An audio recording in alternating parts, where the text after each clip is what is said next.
So we're at the Mishnah on the bottom of Kuf Amud Beis. I think so, right? Yeah. Hamoicher makam l'chaver lasses like kever. V'chein hamakabel l'chaver lasses like kever. This is really the same format as the previous Mishnah. We're talking about what the size of a kever is, and we say that the Mishnah puts it in the form if someone sells a place for a kever, or someone who agrees to build a kever or to dig out. As we're going to see, the farm they had were to underground tombs, like the Maris HaMachpelah. They would dig it underground. Oisa tucha teicha shel Myra. He asked the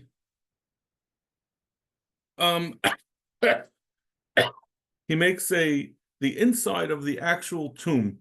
So the way it worked was they would have, I was going to see, it's going to become clear through the course of the Mishnah and the Gemara, they would have a chaser, a courtyard, and they would have a number of tombs coming out of it. Those tombs were underground caves, and from those caves, inside those caves, they had graves spreading out on all sides of the caves.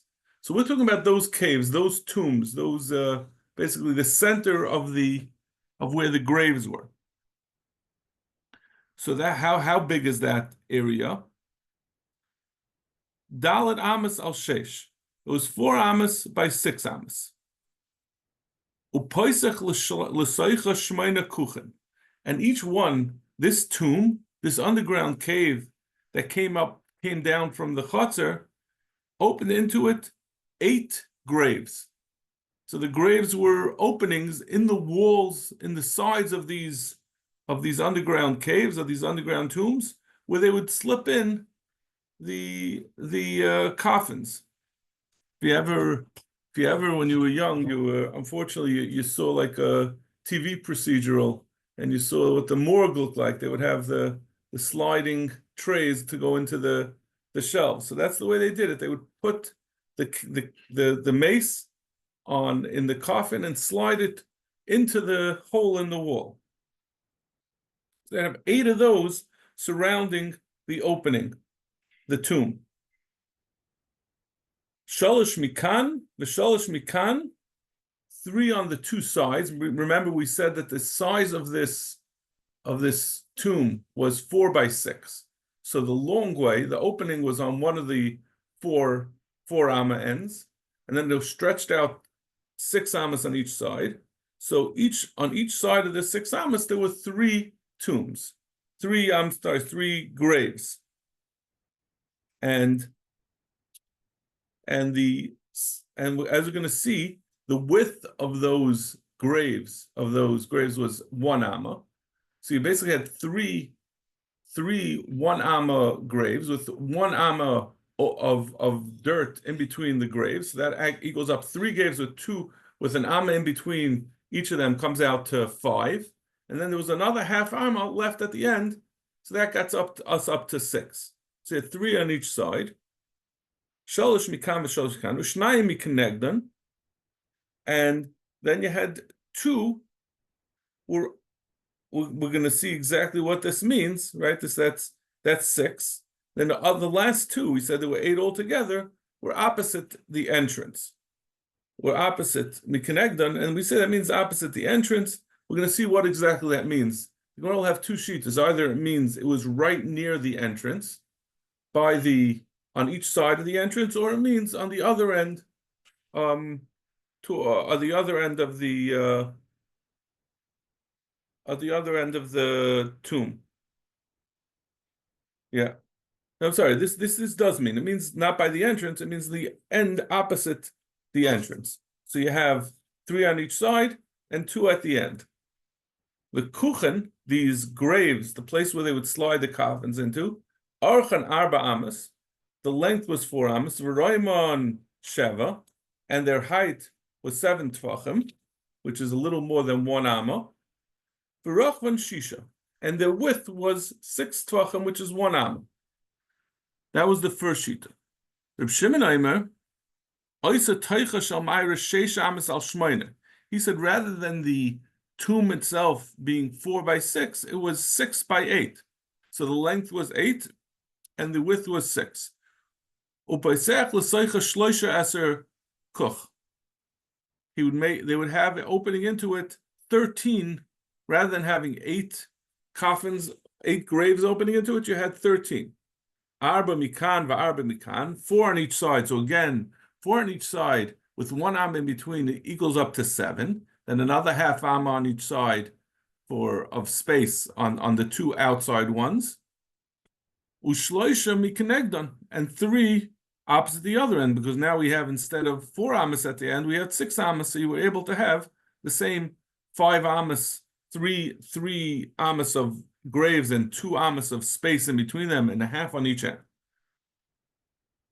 So now we're up to, we said 4 and 4 and 3, that only equals up to 11.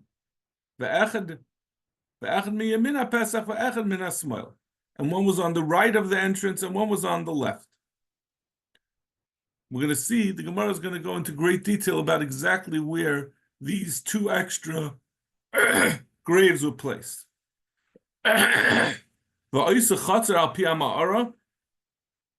Like we said, before you entered into this tomb, there was a courtyard outside.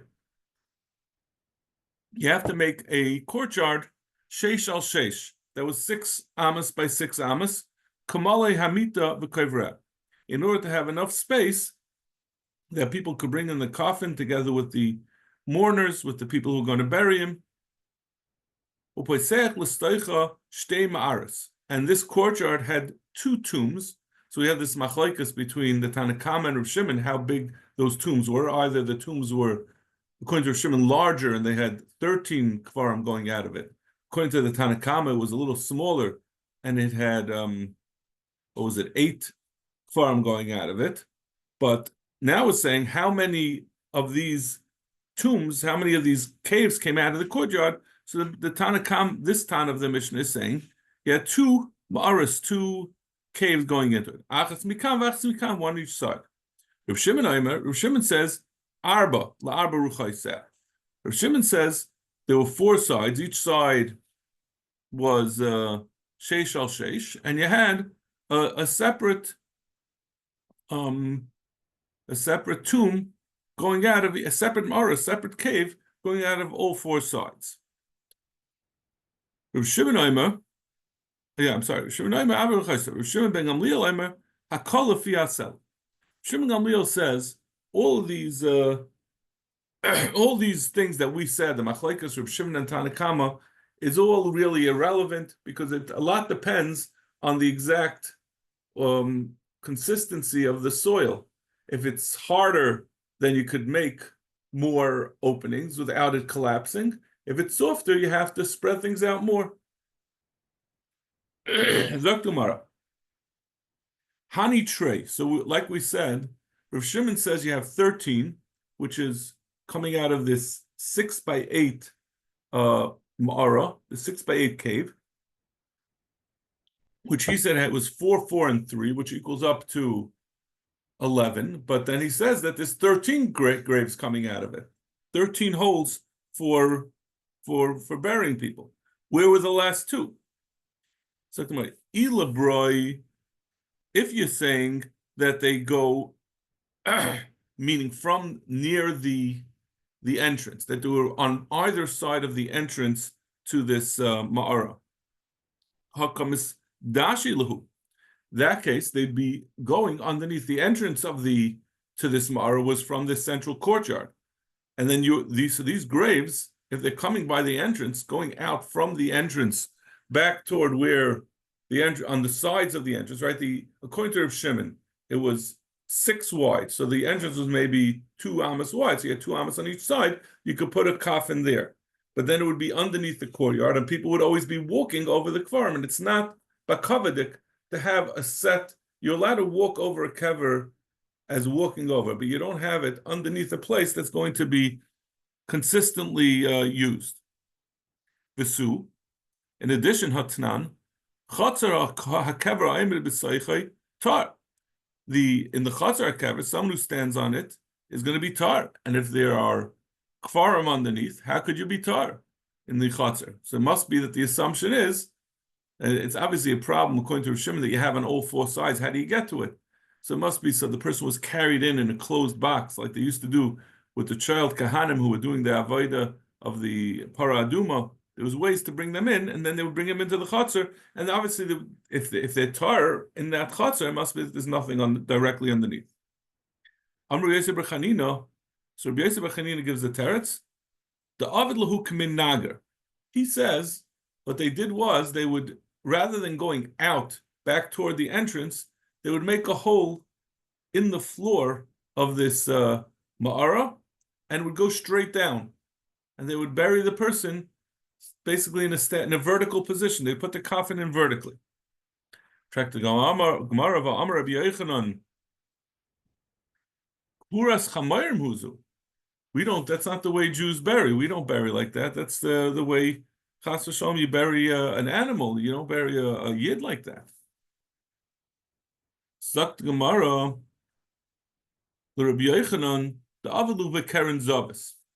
Rabbi Yochanan says he does it at the corners, meaning rather than being according to Reb Shimon, on the two sides of the door, it was on the opposite side where we had 4 on each side and 3 on the far side. But there were corners that he could put in between. As you obviously see all the pictures, you could stick in between the corners going out diagonally. They would put another kuch, another place for a coffin. If you're going to do it like that, the openings are going to intersect. That means you only have a half amma extra on the sides. If you add up, right, and we added up the amounts of how much space there has to be, there's only 1/2 between the final opening and the corner. So if you add up so it's the diagonal is only a tiny bit more than 1 amma.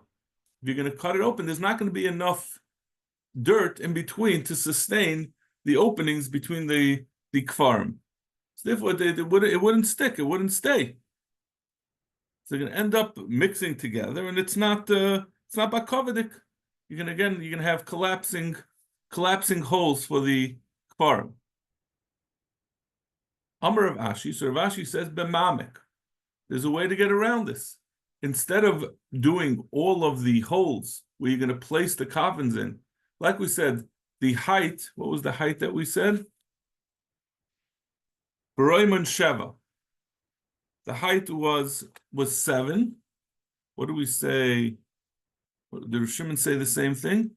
Yeah, Rosh Shimon also said it was 7. So the height of a coffin is less than 7 tvachim. So you can make some higher and some lower.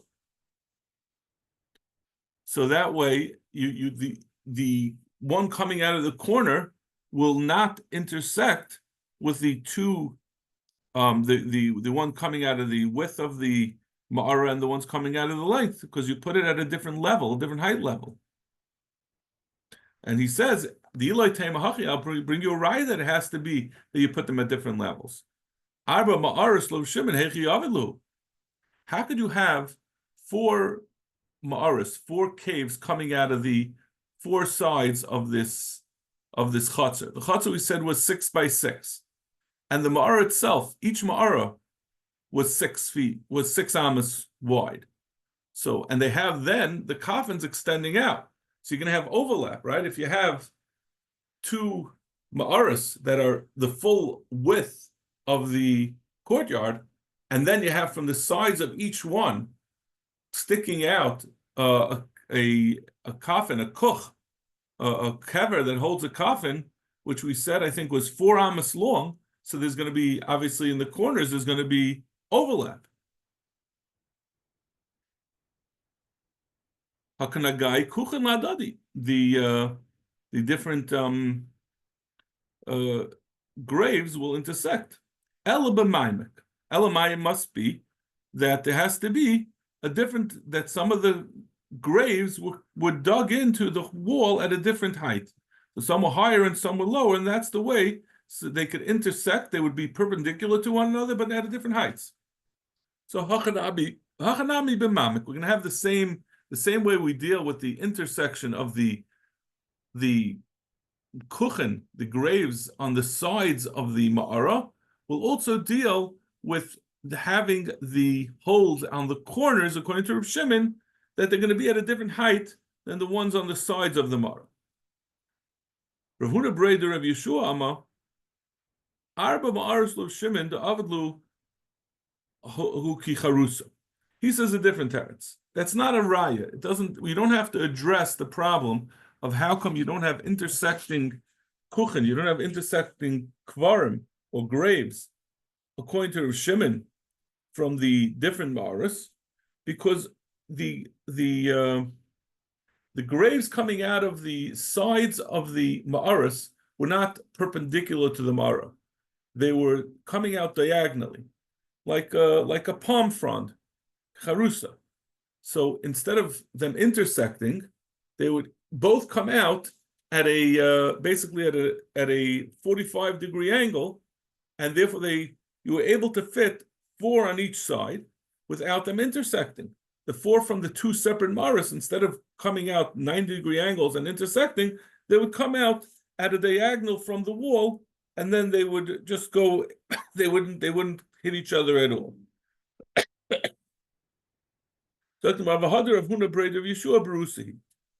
This is a mistake.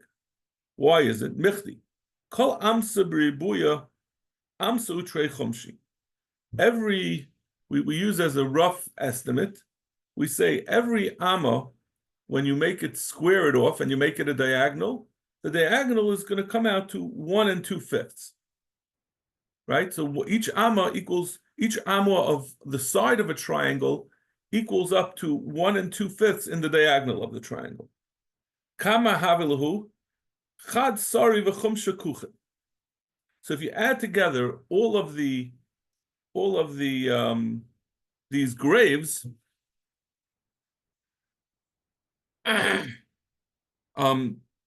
there's 11 1/5 amma, right? You take 1 2/5, you time it by 8, that comes out to 11 1/5. That's how much the kfarim themselves take up.